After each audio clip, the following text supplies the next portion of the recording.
There are moments when Allah is speaking to you without a single word. And sometimes those signs are about a person in your life right now. Someone who smiles, supports you, maybe even loves you, but Allah knows something you don't. What if I told you there are clear warnings in your heart and your life that say, this person will harm you? Get away. Most people ignore them until it's too late. You will not, because today we uncover every single one. Your heart feels heavy and unsettled. The most beautiful gift Allah gives us is the quiet whisper of the heart, that gentle unseen voice that no one else can hear but you. It is not loud. It is not forceful. It is gentle yet so persistent. You know it. That feeling deep inside when something just doesn't feel right. You cannot explain it to anyone. You can't show it in words or prove it with evidence, but you feel it. And that feeling doesn't come from nowhere. It comes from the one who created your heart. It comes from the one who fashioned your soul. It comes from Allah. Sometimes you sit with someone, they smile at you. They speak kindly. They even say the right things. But deep down, a small voice inside says, be careful, something is not right here. Your heart feels uneasy. It feels like the air around you is heavier than usual. The peace you had a moment ago begins to fade. Your thoughts feel crowded. Your chest feels tight. And when you finally leave their company, you feel lighter, as if a burden was quietly lifted off your shoulders. You can breathe again. Your mind clears. Your soul feels at rest. That change is not random. It is not just in your head. It is Allah showing you something.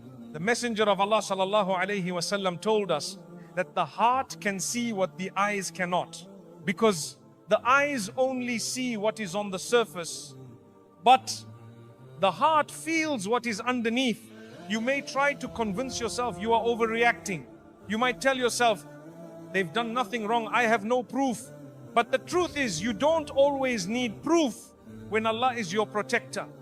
Sometimes Allah will remove people from your life quietly.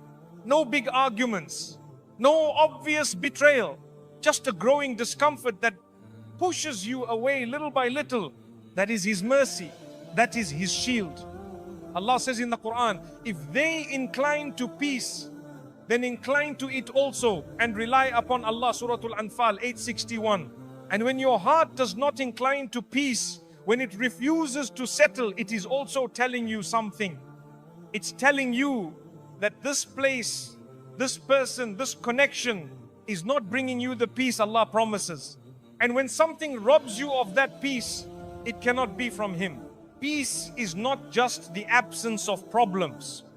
It is a deep, quiet comfort in your soul.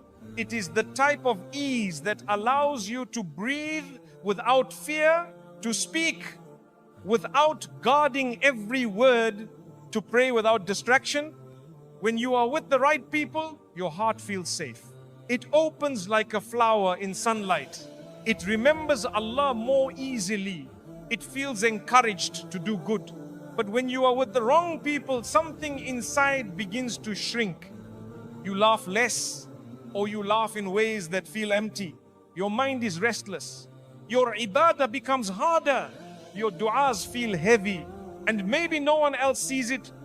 Maybe to the world, they look like the perfect friend, the perfect partner, the perfect helper. But Allah has allowed you to feel something deeper, something hidden, because He wants to protect you.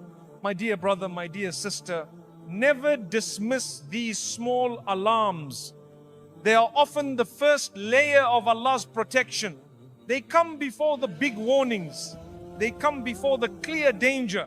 They come when Allah still wants to give you the chance to step back without harm. How many people have ignored that feeling and later said, I knew something was wrong. I felt it from the start, but I stayed. Do not let that be your story. When Allah warns you once, do not ask for Him to warn you twice. Sometimes your heart will whisper, This person's words are sweet, but their energy is bitter. This person's smile is bright, but their intentions are dark. This person's company feels warm now, but their path will lead you to coldness. It is hard to walk away when you have no reason. It is hard to explain to others why you are distancing yourself, but you do not need to explain when Allah understands. Do not be ashamed of protecting your heart. Do not be embarrassed about protecting your peace. Do not apologize for listening to the voice Allah placed within you. The dunya will tell you to ignore feelings, to be logical, to wait for visible proof. But faith teaches you to trust what Allah has placed inside you, especially when it aligns with His promise of peace. Peace is a gift, and Allah does not take it away without reason. So when your peace disappears in someone's presence, when your heart feels heavier after every meeting, when your dua feels harder after every conversation, pause, step back and say, Ya Allah, if this is your warning, let me understand it. If this is your protection, let me accept it. The Quran tells us that Allah is Al-Latif, the subtle. He protects us in ways we cannot see. He guides us gently, without force. And one of the softest, most beautiful ways He guides us is through the unease of our own hearts. This feeling may save you from betrayal. It may save you from a toxic relationship. It may save you from years of heartache. It may save your iman. Some people pray for Allah to show them the truth, and He does not in visions, not in dreams, but in the simple heaviness of a moment, in the quiet restlessness after a meeting, in the sigh you breathe without knowing why. That is truth. That is protection. That is mercy. So the next time your heart feels unsettled, do not push it aside. Do not silence it. Do not cover it with excuses. Instead, pause and listen, because your heart may be hearing what your ears cannot. Your soul may be seeing what your eyes cannot. And Allah is always speaking to those who are willing to listen. They pull you away from your deen. There is something Allah has placed inside you that is more precious than all the wealth in this dunya. It cannot be bought. It cannot be stolen unless you hand it over. It is your iman. It is your connection to Him.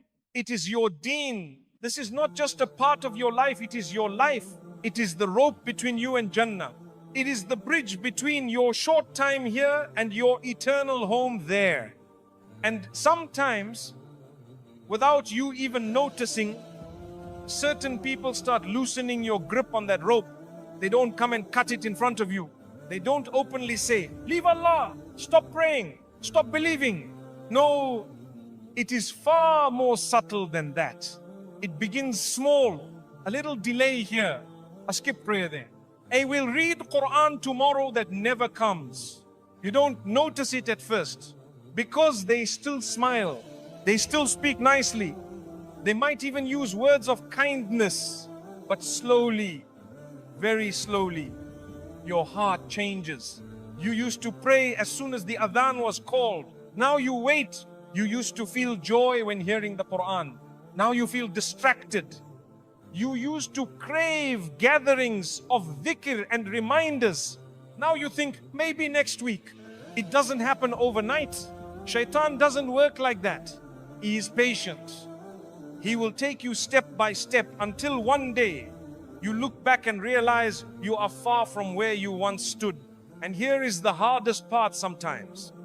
The person pulling you away doesn't even mean to harm you. They may love you. They may care for you. They may think they are helping you enjoy life. But good intentions don't change harmful effects. If their company makes you remember Allah less, if their influence makes you delay your salah, if their presence makes haram seem smaller, then you are being pulled away from the very thing that gives you life. Allah warns us clearly in the Quran, O you who have believed, let not your wealth and your children divert you from the remembrance of Allah, and whoever does that, it is they who are the losers. Surah Al-Munafiqun 63:9. The verse mentions wealth and children, but it's not limited to them. It's about anything or anyone who diverts your heart from Allah. A friend can distract you more than gold. A companion can take more of your time than work. A person's laughter can drown out the adhan if you let it. And then the days pass and the weeks pass and you begin to feel something changing inside. Your salah feels rushed. Your dua feels empty. Your tears in prayer dry up. The sweetness of faith feels far away. But you tell yourself, it's just a phase. You tell yourself, I'll fix it later. You tell yourself, I can handle it. Until one day, you wake up and realize the version of you that once rushed to please Allah is now a distant memory. My dear brother, my dear sister, faith is not something we can store in a box and expect to stay fresh forever. It is like a plant. It needs watering, sunlight, protection. And the people around you, they are either feeding your iman or starving it. If you sit with those who love Allah, your iman will grow without you even trying. If you sit with those who forget Allah, your iman will wither without you even noticing. The Prophet ﷺ said, a man follows the religion of his close friend. So each of you should consider whom he makes his close friend. But Abu Dawood, this is not just advice, it's a warning. Because hearts are mirrors. We reflect what we are close to. If you walk with people running towards the akhirah, your steps will naturally follow them. If you walk with people chasing the dunya, they will pull you with them, even if you tell yourself you won't go too far. And this pull, it often feels harmless at first. You laugh more, you relax more, you tell yourself you are just enjoying life. But enjoyment that makes you forget the one who gave you life is not enjoyment, it is a slow, sweet poison. I have met people who said, I didn't realize how far I had gone until I couldn't feel salah anymore, until Quran felt like a stranger, until my heart felt empty. And when we traced their steps backwards, it began with the company they kept. It began with the voices they listened to. It began with the people they gave their time to. Shaitan knows he cannot make a believer leave faith overnight. So he works to surround you with those who make your faith feel less important. Those who plant small seeds of laziness. Those who tell you, don't be too extreme. Those who say, Allah will forgive everything. Just live your life. Yes, Allah is forgiving. Yes, He is merciful. But that mercy should make you rush to Him, not away from Him. If someone's presence makes you delay turning back to Allah, they are not a gift, they are a test. And here is the truth many don't like to hear. Sometimes you have to love someone from a distance to save both your soul and theirs. Sometimes stepping back is the most loving thing you can do because it shows you care enough not to walk into harm together. It will hurt. It will feel lonely at first. But Allah promises, and whoever fears Allah, He will make for him a way out and provide for him from where he does not expect. Surah Al-Talaq 65:2-3. Dahima ana hada al-huwa alayhim. Leave something for Allah's sake and He will replace it with something far better. Better friends, better gatherings, better peace. So look at your circle. Who in your life makes you love Allah more? Who reminds you of the akhirah? Who helps you guard your salah? And who makes you forget? Who makes you delay? Who makes you feel that haram is not that bad? Don't hate them. Don't curse them. But protect yourself. Make dua for them. Show them kindness. But if you must choose between their company and your connection to Allah, always choose Allah. Because the day is coming when you will stand before Him alone. No friends, no crowds. no company to answer for you. And on that day, you will wish for the companions who kept you firm, the ones who encouraged you to pray, the ones who reminded you of Jannah, the ones who held your hand away from sin and towards the mercy of Allah. May Allah make us among them. They bring out your worst traits. There is a version of you that Allah loves, the version of you that is gentle in speech, quick to forgive, slow to anger, patient in trials, kind to strangers, humble when praised. That version of you is a blessing from Allah. It is the product of His guidance, His mercy, and the choices you've made to please Him. But my dear brother, my dear sister, that version of you is not guaranteed to stay forever, because there are people whose presence can water the seeds of goodness in you, and there are people whose presence can awaken weeds you thought you had already uprooted. Sometimes you are not tested with hardship. Sometimes you are tested with company. You can be calm all day and then spend an hour with the wrong person and find yourself raising your voice. You can guard your tongue for weeks and then sit with certain people and find yourself gossiping as if you had never promised Allah you wouldn't.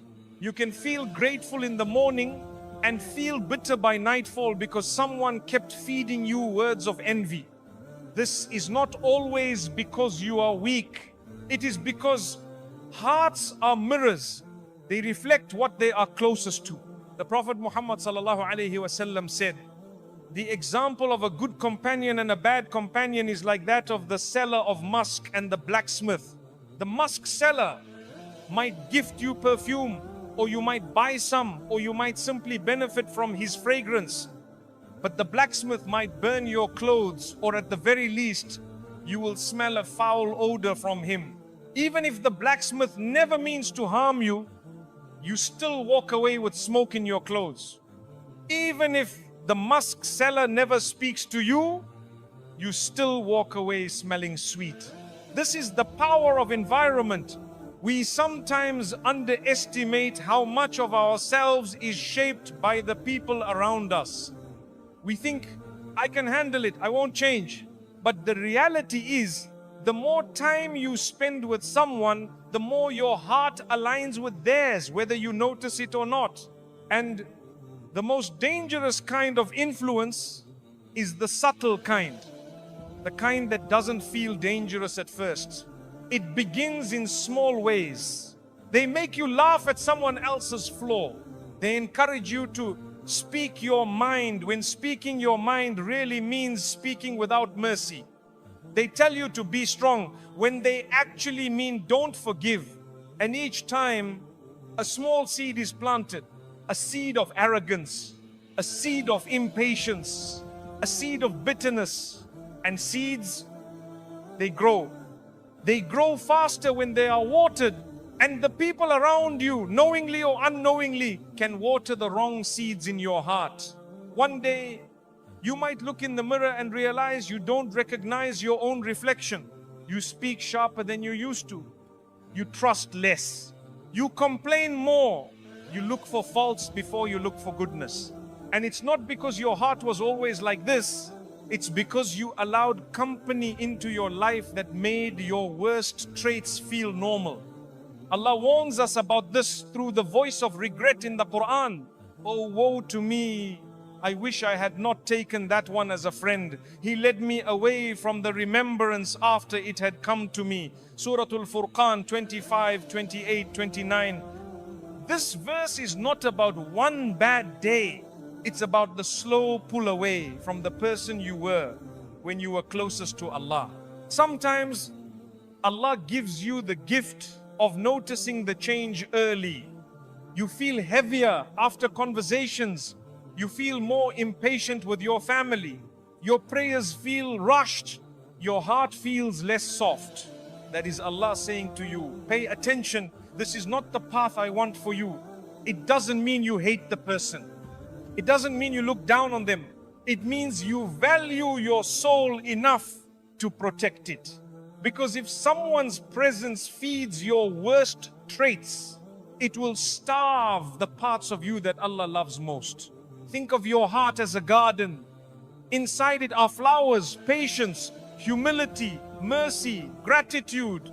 Inside it are also weeds, anger, pride, envy, harshness. Every person in your life is either helping water your flowers or your weeds. And weeds grow quickly. They spread. They suffocate the flowers if you let them. This is why wise people are careful with their circles. Not because they are arrogant, not because they think they are better than others, but because they know whatever they allow in their hearts will eventually grow. If you are around people who constantly criticize others, you will soon find criticism flowing off your own tongue.